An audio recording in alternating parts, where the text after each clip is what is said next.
नमस्कार दोस्तों, मित्रों, मनुष्य की जिंदगी में जन्म के बाद कोई सबसे बड़ा सत्य है तो वह मृत्यु है। साधु हो या संत, राजा हो या फकीर, जिस किसी ने भी इस मृत्युलोक में जन्म लिया है, उसे एक न एक दिन इसे छोड़कर जाना ही होगा।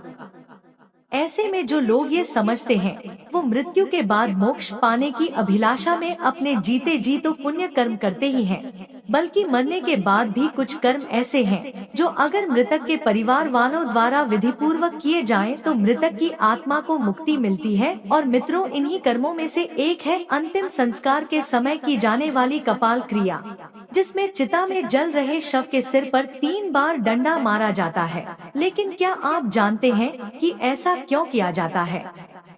और चिता में शव के सिर पर डंडा मारने का हमारे ग्रंथों में क्या महत्व बताया गया है? अगर नहीं जानते तो कोई बात नहीं, आज की हमारी इस वीडियो को पूरा देखने के बाद आप जरूर जान जाएंगे। गरुड़ पुराण के धर्म ग्रंथों में मृत्यु के बाद किए जाने वाले कई कर्मों से जुड़ी बहुत सी मान्यताओं का वर्णन किया गया है।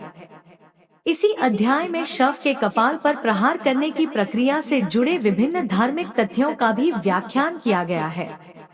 गरुड़ पुराण में मनुष्य के अंतिम संस्कार को लेकर एक निश्चित विधि विधान का वर्णन मिलता है, जिसका पालन हिंदू धर्म के किसी भी व्यक्ति के अंतिम संस्कार के समय होता ही है। गरुड़ पुराण के अनुसार मृत्यु के पश्चात अंतिम संस्कार के समय शव को मुखाग्नि दिए जाने के बाद बांस के डंडे पर एक लोटा बांधकर शव के सिर पर घी डाला जाता है, और ऐसा इसलिए किया जाता है ताकि अग्नि ढाह के समय शव का सिर अच्छे से जल सके। इसके पीछे का एक कारण यह भी है कि मनुष्य के सिर की हड्डी बाकी अंगों की अपेक्षा ज्यादा मजबूत होती है, इसीलिए उसे अच्छे से अग्नि में नष्ट करने के उद्देश्य से ही शव की खोपड़ी पर ये घी डाला जाता है। अब प्रश्न ये उठता है कि शव के कपाल को पूर्ण रूप से नष्ट करना क्यों आवश्यक है?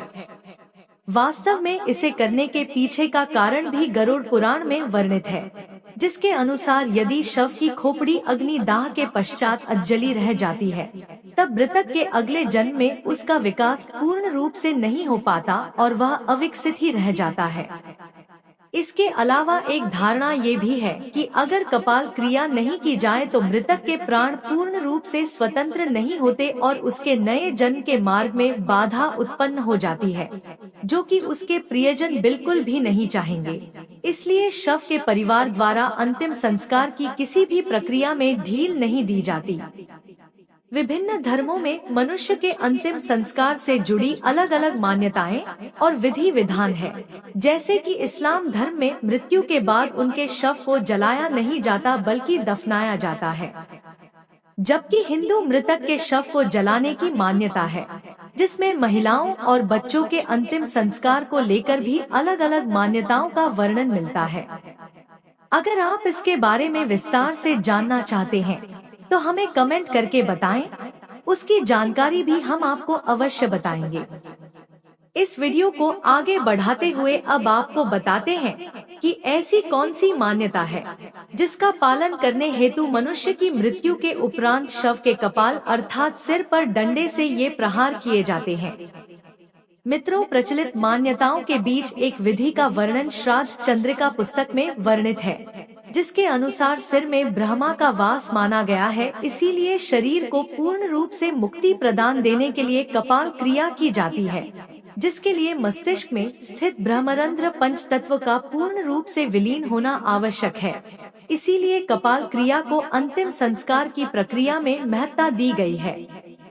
इसके अतिरिक्त आपने ये भी सुना होगा कि कुछ अघोरी और तांत्रिक कपाल का उपयोग अपनी तंत्र विद्या और सिद्धियां प्राप्त करने के लिए करते हैं। यदि ऐसा उनके प्रियजन के कपाल के साथ हो जाए तो मृत्यु के बाद मृतक के लिए मोक्ष प्राप्ति की प्रक्रिया असंभव हो जाएगी। इस कारण भी कपाल क्रिया करना आवश्यक हो जाता है। कपाल क्रिया को समझने के लिए हमें शरीर और इसमें मौजूद 7 चक्रों से जुड़े पहलुओं को जानना भी आवश्यक है, जिसमें मूलाधार चक्र, स्वाधिष्ठान चक्र, मणिपुर चक्र, अनाहत चक्र, विशुद्धि चक्र, आज्ञा चक्र और सहस्त्रार चक्र शामिल है। इनमें से सहस्त्रार चक्र को कपाल क्रिया से सीधा जुड़ा हुआ माना जा सकता है। सहस्त्रार अर्थात मस्तिष्क का मध्य भाग्य। इसे आप इस तरह भी समझ सकते हैं कि ये मस्तिष्क का वो हिस्सा होता है जहाँ चोटी रखी जाती है। यदि व्यक्ति यम नियम का पालन करते हुए यहाँ तक पहुँच गया है तो वह आनंदमय शरीर में स्थित हो गया है। ऐसे व्यक्ति को संसार, संन्यास और सिद्धियों से कोई मतलब नहीं रहता है। इस चक्र को जागृत करने के लिए लगातार ध्यान की आवश्यकता होती है।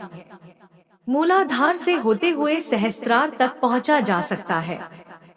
शरीर की संरचना में इस स्थान पर अनेक महत्वपूर्ण विद्युतीय और जैवीय विद्युत का संग्रह मिलता है। इसे ही मोक्ष का द्वार भी माना गया है। वास्तव में धर्म शास्त्रों के अनुसार जब मनुष्य की मृत्यु होती है तब हमारी आत्मा उसी चक्र से शरीर को छूती है जिस चक्र के आसपास हमारे संपूर्ण जीवन व्यतीत हुआ हो।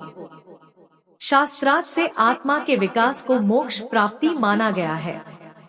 शास्त्रार्थ से जब आत्मा निकलती है तो वह कभी कभार मस्तिष्क को फोड़कर निकलती है। और मित्रों, ये भी जरूरी नहीं कि सातवें चक्र को जागृत करने वाली हर व्यक्ति की आत्मा मस्तिष्क को फोड़कर ही बाहर निकले, लेकिन ऐसा कभी कभी होता है। अगर किसी व्यक्ति की मृत्यु के दौरान अपने आप मस्तिष्क फट जाए तो मतलब साफ है कि वह साधारण व्यक्ति तो बिल्कुल भी नहीं रहा होगा और वे निश्चित ही मोक्ष प्राप्त करने वाला है। तो मित्रों, हिंदू धर्म में वर्णित कपाल क्रिया से जुड़ी यह मान्यताएं और विधि हिंदू धर्म में विश्वास रखने वाले लोगों के लिए किसी नियम से कम नहीं है, चाहे आप इन मान्यताओं में विश्वास रखते हो या नहीं। ये मान्यता अप्रत्यक्ष रूप से आपके जीवन से लेकर मरण तक आपसे जुड़ी हुई है और इसीलिए इनके बारे में जानना आपके लिए आवश्यक हो जाता है। अगर आप हिंदू धर्म से जुड़ी इसी तरह की और भी अनूठी जानकारियों से अवगत होते रहना चाहते हैं तो सब्सक्राइब करें। बोलिए राधे राधे, जय श्री कृष्ण।